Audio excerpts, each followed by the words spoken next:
Office నుంచి వచ్చిన భర్త భార్యతో ఇలా అన్నాడు. భర్త: ఏమోయ్, పోచంపల్లి, ధర్మవరం, ఉప్పాడ, ఈ మూడింటిలో నీకేదిష్టం? భార్య: వావ్, నాకు మూడు ఇష్టమేనండి. 3 చీరలు కొనియండి, పండక్కి రోజుకొకటి చొప్పున కట్టుకుంటాను. భర్త: చీరలా? చీరలేమిటి? నేను చెప్పింది ఊర్ల పేర్లు.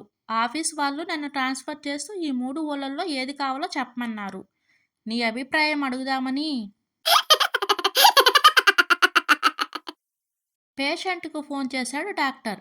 డాక్టర్: ఏమయ్యా, ఇదేమైనా పద్ధతిగా ఉందా? పేషెంట్: విషయం ఏంటో చెప్పండి డాక్టర్ గారు. డాక్టర్: ఫీజుగా నువ్విచ్చిన చెక్ బౌన్స్ అయ్యి తిరిగి వచ్చింది, తెలుసా? పేషెంట్: మరి క్రితంసారి మీరు నయం చేసిన రోగం నాకు మళ్ళీ తిరిగి వచ్చింది, తెలుసా? సుబ్బయ్య: సార్, విజయవాడకు గంటలో ట్రైన్ ఉందా? స్టేషన్ మాస్టర్: లేదు, గుంటూరుకి లేదు, కడపకు లేదు. ఇంతకు నువ్వు ఎక్కడికి వెళ్ళాలి? సుబ్బయ్య: పట్టాలు దాటి అవతలకు వెళ్ళాలి సార్. ప్రసాద్: ఏమైంది సార్ ఏడుస్తున్నారు? కిషోర్: మా కోడి చనిపోయింది. ప్రసాద్: కోడి చనిపోతే ఏడుస్తున్నారా? నేను మా తాత చనిపోతేనే ఏడవలేదు. కిషోర్: మీ తాత గుడ్డు పెడతాడా?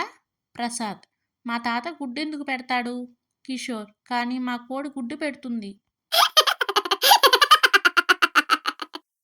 దోశ పిండి మిక్సీ చేయించడానికి 10 రోజుల క్రితం మా ఆయన బయటికి వెళ్లారు, ఇంతవరకు తిరిగి రాలేదు అని పోలీస్ స్టేషన్లో కంప్లైంట్ చేసింది భార్య. పోలీస్: ఇంతకాలం ఏం చేసావమ్మా? భార్య: ఏం చేస్తాను సార్, ఉప్మా, పూరి లాంటి వాటితో మేనేజ్ చేస్తున్నా.